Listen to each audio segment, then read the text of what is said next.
And now back to Bobby Likis Car Clinic and your host, Bobby Likis.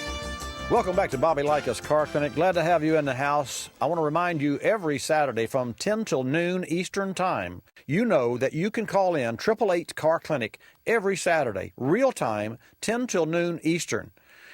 An affiliate of ours, KSRM 920 AM. Program director there is Jake Thompson in Soldotna, Alaska. And on the phone with us to give us a report on Mount Redoubt that's erupted, you may have heard in the news, is Alan. Alan, welcome again to Bobby Likis Car Clinic. And good morning, Bobby. We've had a pretty explosive week, in like a lamb, out like a lion, an explosive lion. But going right to Thursday, we were set up in the bullseye. Kenai Peninsula is going to be hit with ash, and I just want to let you know you have a lot of listeners up here. For 6 cars in a row, I had people coming in and asking me for the Bobby Likis pantyhose modification to their air filter. They were coming out of the woodwork. That's awesome.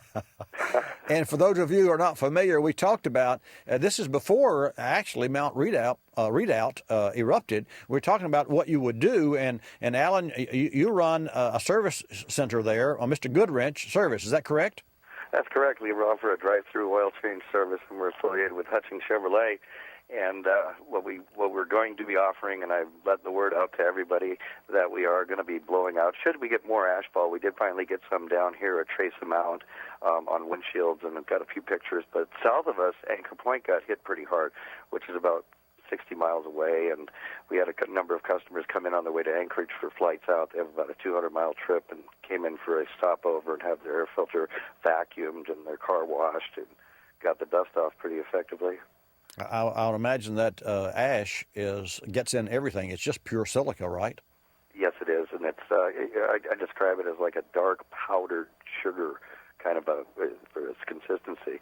And it's very, very abrasive, so it's important that you don't use your wiper blades or, turn on your windshield wipers, dust it off, blow it off before you go, and keep your washer fluid full. We are set up to, should we have a huge ashfall, inch or more, then we would take care of our customers by blowing out their radiators, their brake linings. I got a little setup that we're going to be doing, and what's great about our little business here is it's a drive-through service, so there's no appointment necessary. My phone was ringing off the hook. I can only imagine.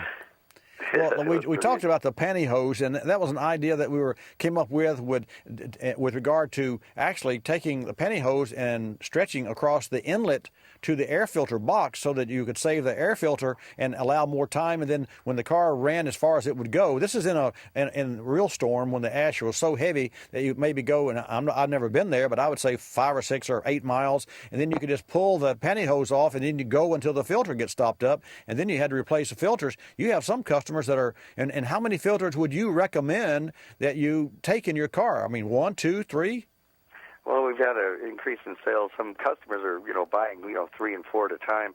What I experienced the other day was that we were able to vacuum it out, and with the pantyhose on there, most people have 2 or 3 of them in their trunk right now on the peninsula, along with masks and everything else. So we're just waiting, and then, like I say, when the cloud came over, it went over us, and the ashfall lurks from 9 to 4 o'clock. Well, we didn't get any ash until after 4 o'clock in the afternoon. We got a little bit coming out, but we got a giant cloud that went right over the top. It was very exciting. So, Alan, how does that affect the weather, or what effect does it have on the weather other than blocking some of the sun's rays? But does it have a lasting effect?